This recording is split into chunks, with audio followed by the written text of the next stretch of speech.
Hello, everyone. Welcome to The Song of Roland, a podcast about American culture where we turn the volume up to 11. So school shootings have been a major issue in America for a long time, as you all know. And today I'm going to talk to John Englehardt, a writer who grew up in Seattle, got his master's degree at Arkansas in creative writing. He entered his first novel called Bloomland in the Dzanc Book Awards, which is a competition that is an annual competition sponsored by Dzanc Books, who also sponsors this podcast. And they publish the winner of that award each year. John won the award in 2019 for Bloomland. And it's a powerful novel that explores a school shooting that takes place in Arkansas, where John attended graduate school. And I'm pleased to talk to him about this incredible novel. Thanks for joining me.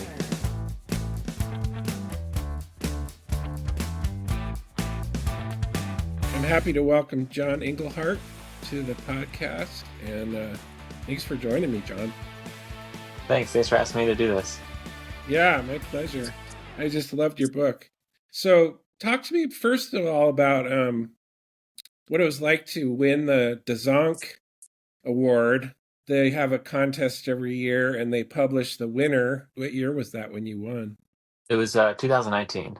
Oh, so it's a while ago. Yeah. Okay. That must have been a thrill, though. No, it was great. I had been searching for a publisher for a little while after finishing it, and it's a unique book, and I'm really happy that it landed with Dzanc. I mean, I think that they published this kind of like formally innovative fiction that pushes boundaries, and I think it was really cool being able to work with the independent press for my first book too. It was really great working with Michelle in particular on all aspects of the book. So it was great. I was really thrilled. Yeah, Michelle is great. It won a couple of other awards too, right? Yeah, and then in 2020, it won the VCU Cabell First Novelist Award. Every year, their MFA students choose a book that came out the previous year. I was really lucky to even just be a finalist. Some of the other authors that were up there were, people like Ocean Vuong and people I thought, wow, I have no chance of winning this. But it did, and that was also I'm really grateful for that too. Yeah, big thrill. So Bloomland is the name of the book, and it's about a school shooting, which is, obviously timely these days. So talk to me about how the idea for that came about. Was that always your plan all along, was to have this book be about that, or did it grow out of something else? Yeah, it definitely grew out of something else. In 2014, I left Arkansas and moved to Seattle, but I spent 4 years in Arkansas for grad school, and at the time, I think just moving there, Arkansas to me was a very kind of like beautiful and unsettling and misunderstood place, and I found a lot of inspiration there, and so I was starting to just write about the college experience, higher education. I was writing about the South, and I had some sketches of characters, and then when I moved back to Seattle, there was a number of, school shootings just in the area. We are deeply saddened by the tragic events that unfolded today at Umpqua Community College. He apparently opened fire on his classmates in a Marysville, Washington school cafeteria yesterday, killing one and sending 4 others to hospitals. Just a lot of school shootings happening, and some of the material I was working with was talking about violence and masculinity and male entitlement and these kind of things, and I ended up just kind of writing what it felt like was around me, and that's kind of when I started to, I was thinking really hard about this type of violence kind of that was happening out in the world, and then I was thinking about this internal kind that I was writing about, and they just kind of felt like they like started to intertwine in my head, and that's kind of how the idea to have the book kind of center around this prism of that kind of violence came about. Right. So, like you said earlier, this is a unique book, and one of the things that makes it unique is the structure. So, I always tell my workshop students that when it comes to writing fiction, the only rule is there are no rules, as long Yeah. as you can make it work. But there's a lot of unwritten rules, and one of them is, you don't generally see novels in second person. In fact, the only one I can think of is McInerney. Was it Bright Lights Big City? Was that second person? Yes. Yeah. So this one is told all the way through in second person, but it also has three different points of view, which is really unique. And then the person that is narrating it is like pretty much distanced from all the most of the major events. So talk to me about how that came about. It's a very interesting structure. Thanks. Did you Yeah. have more than three points of view ever, or was that No, I actually started with Rose, the okay? character who begins the novel, um, and then I went to Eddie, the character whose wife is killed in the shooting, and I was actually thinking about leaving it there, and I had Eddie's chapters written in the third person actually at that time, and Mm, I was just moving to all different types of points of view. But the second person I initially started with just worked for a lot of reasons. To me, I think that writing about the subject matter, I really wanted to kind of like address the reader and invite the reader into feeling part of the action, and to feel like there is some kind of level of like complicity or responsibility in what was happening. And I feel like the second person does that. It also moves the like ego of the story off to the side a little bit. The person mm-hmm. speaking, not the person speaking. Um, and so there were the other problems I was about the novel that I was concerned with, which was I have three different characters that I'm going into their minds and I'm talking about what happens to them, and refracting their stories off each other. But I also wanted there to be a central consciousness to the story. I wanted there to be kind of like that binding agent. And that's when I kind of landed on this kind of one person talking to three different people, to have there be that central consciousness, to be that kind of person that's saying, why am I telling this story? And for me, Eddie was this person who feels kind of responsible for the event in a certain way. And so I needed him to be able to like tell the story, but then also like comment on what is happening, Mm, especially Eli, the shooter in the story who I didn't really want to, it's like being told from his perspective, but it's also not like, Stephen stops to comment on what is happening, right. various points in the story to kind of like give that perspective, and to, I hope, make Eli into less of an anti-hero and more of just another person. But Right.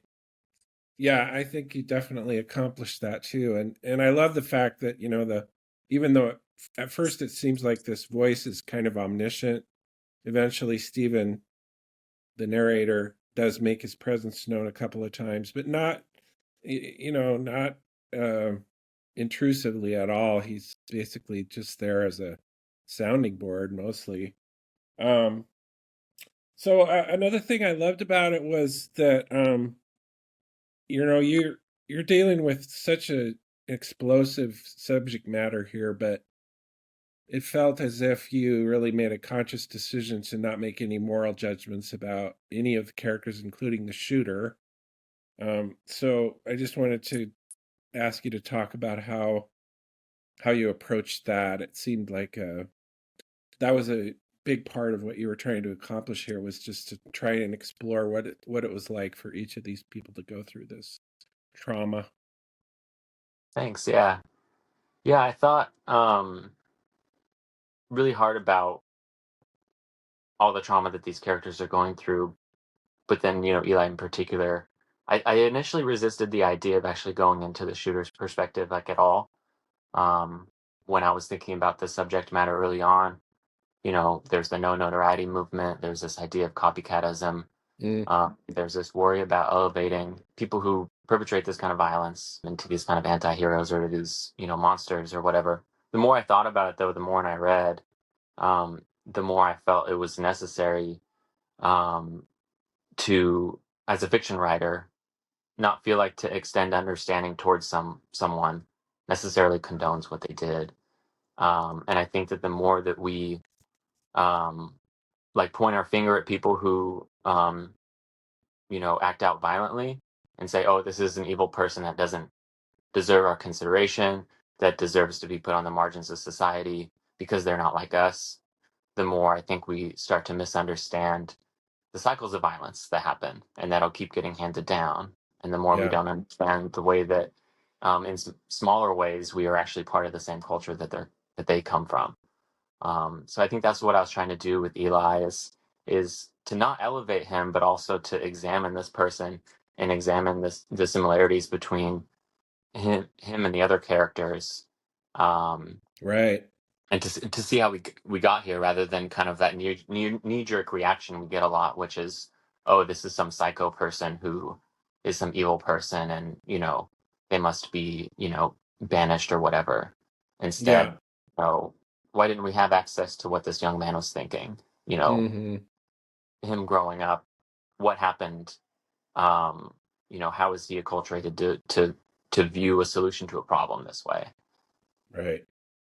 Yeah, and I'm going to get into that a little bit more later. I love the way that you presented him as someone who managed to detach himself from what he was doing, but Mhm. then later slowly kind of was able to comprehend a little bit, at least. So, all three of these characters, I thought you did a really nice job of showing how their initial reaction was very human, which is to sort of avoid exploring how traumatic this event was. And you did a really nice job that in particular with Rose when she gets assaulted at a party Mhm. and like immediately goes into like self-protection mode. And so I just wondered how you managed to approach that and what was your thought process there. Yeah. Yeah, I think that you know, you're absolutely right. The book deals with how various characters approach a traumatic event Hmm. and how they react in its aftermath. Whether it's the shooting itself or these other events that happen in these characters' lives.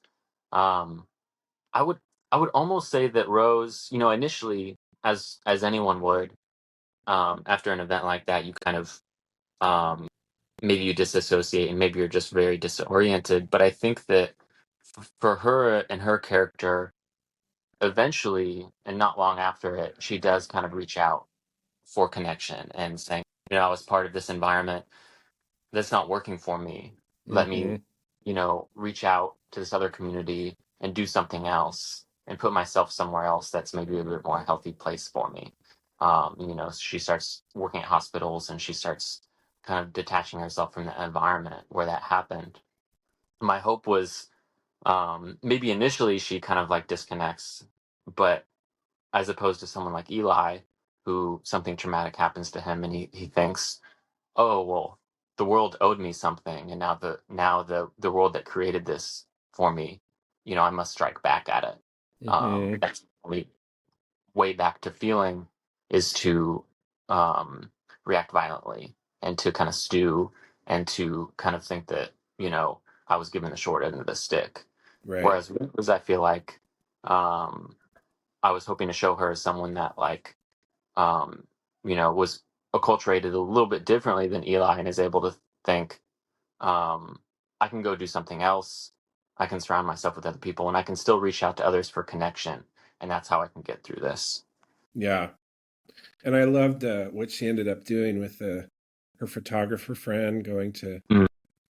take photographs of these families that were about to lose their children. It just was like an immediate sort of natural transition for her to learn how to deal with grief in a different way. Mm-hmm. Yeah, that was great. Thanks. Um, so yeah, the passage where Eli is carrying out the shooting, there's a really wonderful paragraph that I wanted you to read on page 106 where he's talking about actually the narrator is addressing what Eli is not thinking about. I thought that Yeah. was pretty brilliant. I suppose I could explain how unreal the world looks to someone who refuses to see its future. How you hardly believe in the lives you are blighting, and therefore do not envision all the lungs that will be pumped with ambu bags, the emergency thoracotomies, the kids who will wake up and whose nerve damage will force them to relearn how to blink or smile. You don't realize how no one here will go bowling or shoot off fireworks for years afterward. You can't picture how the buses will arrive at the fairground with evacuated students, how people will wake up after surgery, feel the bullets still inside them, waiting to tear through, the hearing loss and tunnel vision, the garbage cans that would be emptied on your father's porch, the pathological bereavements, the unfamiliar selves waiting on the other side. How many casseroles will be made? How many friends will pick up the phone to call someone for support, only to realize the person they are calling is gone? You can't see all the votaried windows, how the red geraniums in front of our houses will no longer just be red geraniums, but ones that exist in a new world where even a color carries with it a memory of pain. Yeah, that's really good. So, it makes me think about one of the things that's always bothered me about these shootings is that it's so easy for most people to just sort of detach from the reality of it because they don't know any of these details about the victims, what their families are going through. And it's always also bothered me that we don't ever see any images from, I always think back to when I was a kid and we saw the images from Vietnam and everybody was just, horrified. And I think it actually ended up helping to end that war. And so, is this part of what you were trying to go for with revealing some of the details? It's just like making people think about this stuff.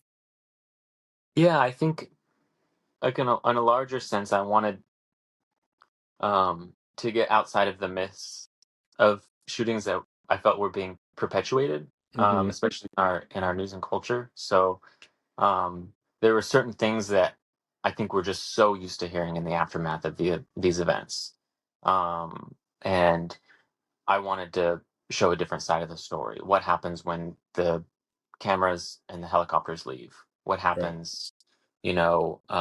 How do people recover from this, both physically and mentally?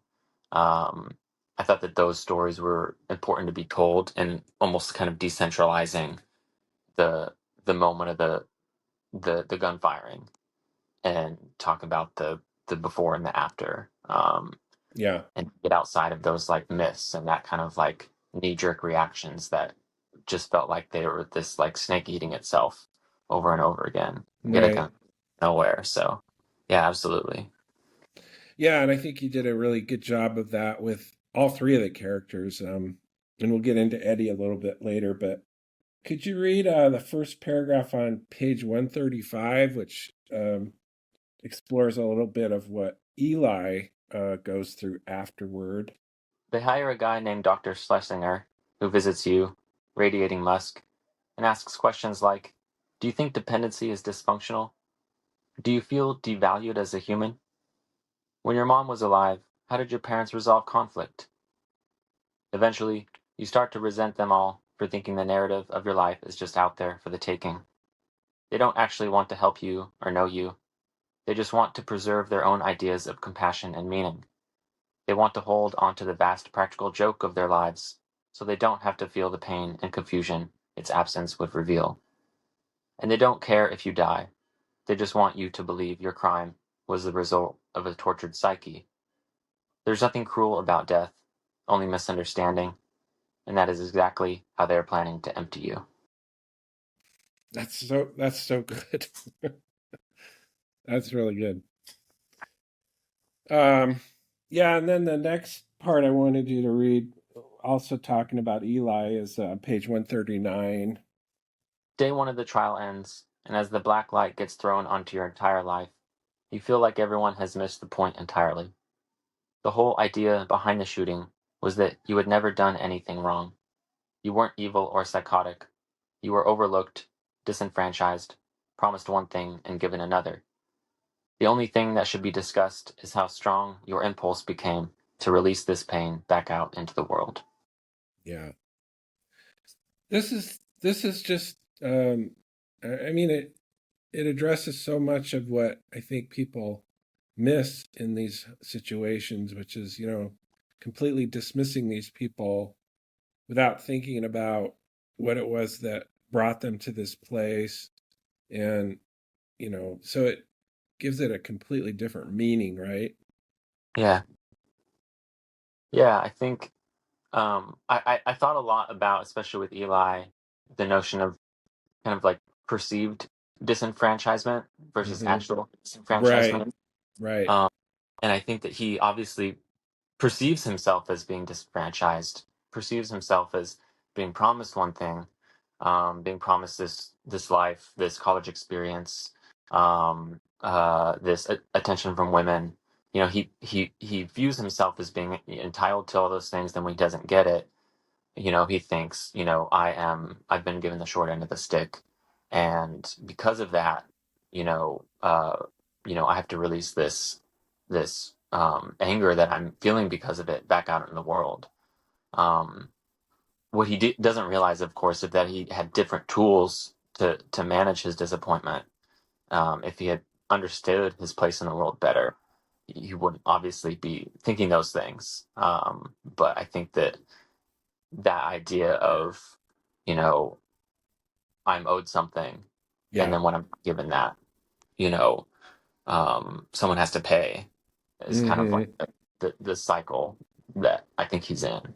Right. And it's very real. I mean, I was just reading the other day that this is the first time in the history of America where men who are in their 30s don't have the same opportunities or even better opportunities than their fathers had. So, Mm-hmm. that feeling is definitely there. Um, and I think it's fueling a lot of what's happening in the country, right? Yeah, Yeah, yeah. I mean, yeah, the crisis is very systemic. right. So let's talk about Eddie. Eddie loses his wife, and one of the things I loved about his narrative was that it's not one of these picture perfect marriages that suddenly gets brought to an end. It's very complicated. So he has very complicated feelings about the whole thing. So could you read the bottom of page 168 where he's Hmm. contemplating? To this statement, you have no follow-up. In fact, you feel like you understand how he feels. Killing Eli is just one of the many imperfect ways to prevent him from becoming the god he wanted to be. It is revenge, sure, but revenge is not supposed to be some accurate measurement of loss. It is accepting that life is something you can crush in your fist, that you can fuck people out of the hand that was dealt to them, that although the prank Eli played was cruel, it was also true. You understand this so fully, you think maybe it's not Alan feeling it, but you. So how did you see Eddie's arc? Yeah, I mean, obviously he, as you said, has this complicated um, marriage, this complicated relationship with Casey, and that ends prematurely when she's killed in the library. Um, and, you know, the last two-thirds of his narrative in the book is basically kind of him recovering from that, Hmm. and searching for answers from the shooting. And then, in this scene, right, he goes back to Casey's parents' house, and Yeah, stays there for a period of time, and then asks Casey's father, basically, while everyone in the news and everyone in the community is talking about Eli, being put on death row, or at least the court seeking the death penalty for him, whether that's a you know a way through loss, whether that's a way to manage this grief. Um, and so he asks Casey's father um, about the death penalty for Eli, and Casey's father in his own way, kind of equivocally, anyways, says, "I think that's kind of what he deserves." And that paragraph is, uh, you know, Eddie kind of sympathizing with that reaction, while at the same time Eddie in other passages is very much against the death penalty, is very much against, doing the same thing to this person that they did, to get attention and notoriety in the first place. So I feel like that paragraph to me is he's like inhabiting Alan's perspective, but he's also still within his own. He's Mm-hmm. very confused at that time as far as like what is something that will bring, what action can we take that will bring resolution or justice to this event. Right. And for him, he kind of understands the idea of lashing back out at this person, though ultimately I don't think that he um, uh, ultimately believes that. Right. I like the way you explored his process through religion too, like Mm-hmm. his his effort to try and maybe think about it in religious terms, but ultimately he realizes that that's just not doesn't work for him. Yeah. Yeah, I feel like with him, he he's definitely in an exploratory phase for a long time after this, and he starts believing something for a little bit, and he kind of explores that idea, and it makes sense for a little bit, Yeah. but then it kind of crumbles too. Mm, There's just not really, it's not really a staircase you climb to the top of. It's just a really, it's a cycle that spins around in all sorts of directions. yeah. Um, so the other thing that I wanted to ask about, and I think anytime a novel is successful, it generally part of the reason is because the writer is able to tell the story without imposing their own moral judgments and opinions. So there's no real conclusion about gun violence that comes through in the novel, but there just seems to be an implied idea that part of what we need to do is think more about the long-term effects of it on everyone who's involved in it. Is that kind of Mhm. what you were going for? Yeah, definitely, kind of what we were talking about earlier, the long-term effects, the um, the part of the story that we're not used to hearing. Right. Um, I felt like it was important.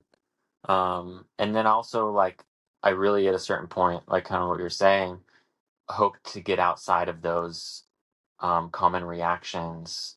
A shooting happens, and then we start talking about gun control, and then we start pointing fingers at each other. Mm-hmm. um, we get into this just kind of like back and forth narrative. Um, and as much as, legislation, all those things is important, um, I'm working in the form of a story. And um, I really wanted to look at the story from a perspective of like shared responsibility. Um, how are we all kind of complicit in our communities creating people who would do something like this? Exploring the death penalty, for example, was another way to kind of say, you know, um, how do we, if something bad happens, access justice and meaning? Mm-hmm. Um, is killing someone a way to access justice and meaning? And I hope that the book just asks those questions Right. and dramatizes them rather than kind of in any kind of dogmatic way, kind of hoping the reader to believe something in particular. Exactly. Yeah, no, I think you definitely accomplished that. I could see you're a Faulkner fan Yeah. from the structure of this book. Is there any way in particular that he influenced this book, and are there other writers that you admire that were influential? I love Absalom, in particular, and I do feel influenced by Faulkner, and it particularly with Absalom, that novel, the entire plot is kind of given in the first page or two of the book. You read it and you know everything that's going to happen. Yeah. um, and I think that really appealed to me for a book like Bloomland because, writing about a shooting, I didn't want the book to be or to feel sensational. Like we're Yeah. waiting to find out who the shooter is, or we're waiting for the big event to happen to see, where it happens and all these sorts of things. Like me kind of using the material to create that kind of suspense didn't feel right to me. Hmm. So I really wanted the event to just happen in the first chapter or be referenced. You don't really get a ton of details about the shooting in the first chapter, but you know all the characters involved, and you know. Right. And so that was my way of kind of trying to say in the first chapter, like, I'm not going to string you along and kind of like use the big moment of a shooting as this big kind of like climactic event in Right. the book. We're more concerned with um, the interior lives of the characters surrounding it. And that's what I wanted to do. So that kind of like Faulknerian peeling back the onion way of telling the Yeah. story is what really drew to me. I think on the granular level too, writing that really appeals to me is writing that kind of like recreates language and gets outside of the way we're used to speaking. Faulkner definitely does that. Hmm. Um, every sentence feels like something that's new that hasn't been said before. Different words, sentence structure, all of those things Faulkner does really well, and it feels like you're reading something new. And so I was definitely influenced by that as well. I also read a lot of Frank Stanford, the poet, while I was writing this book too. I read a lot of poetry, Frank Stanford and Adrian Rich. I read just about as much poetry as I do fiction. I love writing that recreates language and that creates new ways of seeing and thinking. And if we're dealing with more ordinary language that, when you start reading something and you're like, I feel like I've read this before, um, I maybe to a fault even try to get away from that. Um, Yeah. so yeah, That's exactly why I'm a huge fan of Faulkner too. Is that just everything feels like something completely unique. It's goes back to the first thing I was talking with you about the only rule is that there's no rules. I mean, yeah, he broke every rule. yeah. I Yeah. often try to remind myself, when especially writing in longer form, like a novel, is very daunting. I just remind myself that just one sentence has to just lead to the next sentence, and that Hmm. as long as each sentence just sings a little bit in its own way, then it'll be a good story. Like if you Yeah. just want to keep reading from one sentence to the next, um, some of the other, you know, higher level considerations will fall into place. Hmm. That's how I feel when reading Faulkner. Like sometimes I'm Yeah. completely lost, but each sentence has something in it for me. Hmm. So in that light, let me just read a couple sentences that saying to me. Thanks. The fact that you've taken his life means that it was always yours to begin with. That Mm, one just fuck. That one hit me hard. That's amazing. And then this exchange. It's easy to feel far away when you keep feeling being forced to look backward, I offer. It's easy to think you understand something after losing it, you respond, which feels like both an agreement and a rebuttal. And that's an exchange between Eddie and his father-in-law, right? I yeah. think. Yep. Yeah. Mm, Um, yeah, there was just so many sentences like that that I marked, and I could point out a bunch more, but yeah. This is just a really fine piece of writing, John. I really admired it a lot. Thanks so much. Yeah. Thanks for Yeah, these really thoughtful questions too. Yeah. my pleasure. So what are you working on? I assume a new novel? Yeah. I've been working on my next novel for, the past 3, 4 years. And I just finished a draft of it at the end of this summer. So Mm, I'm tightening it up and revising it. cool. And do you have an agent? I do not. Okay. Interestingly enough, when I was looking for an agent back with Bloomland, but then it won the Dzanc Prize, and Yeah. um, I didn't need one because it just went straight to publication. So I am currently unagented, but I will be looking for one soon. Mm. Well, if nothing else, I'm sure Michelle would take it on. Yeah, yeah. Well, do you want to talk anything about the new novel, or would you rather not? I can say a little bit about it. It takes place in a kind of alternate future where these kind of online personalities uh, create these digital twins, basically, Mm. which are in the book they're called care lords, um, and they kind of act as these like erotic therapists. And the book is about this couple and one person kind of like getting attached to this other person's digital twin for a Mm. long time. And then when she finds out, they're confronted with all these ideas of memory and jealousy and relationships. So with this book, it's actually more. It sounds very science fiction, but it's actually very kind of a story about a relationship. It's more of a love story, and kind of how do we um, navigate our sense of reality within a long term relationship, and how do we deal with someone outsourcing our deepest human concerns to Mm. technology. So yeah, I was trying really hard with this book to write a love story. I think after Bloomland, I wanted to write a book where no one dies. I think and uh, yeah, so yeah, we'll see where it goes. Sounds very interesting. Thanks. Yeah. Well, John, thank you so much for taking the time to do this. I appreciate it. Yeah, of course. Yeah, it was a pleasure. For me too. Good luck with the next book. All right. Thanks so much, Russell. Yeah.